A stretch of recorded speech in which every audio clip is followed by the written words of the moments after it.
Now, if you're not familiar with the dock, let me just show you its incredible function. So here I can slip the DF500 in place.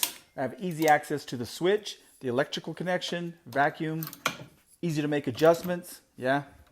And of course, with the Domino in this position, it makes it super easy to quickly change out the bits. But the real reason that I came up with the dock in the first place was to simplify mortising small parts. This small board would be otherwise really tricky to hold, right? Hard to clamp. Of course, my fingers were well out of the way, but if you feel safer, grab a vice grip style clamp that dude in place. And now it's easy, accurate one-hand operation.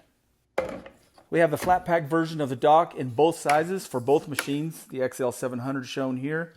Same thing. Everything's easy to get to. Yeah. The flat pack comes disassembled, and all you need is a bit of glue and a screw gun or a drill.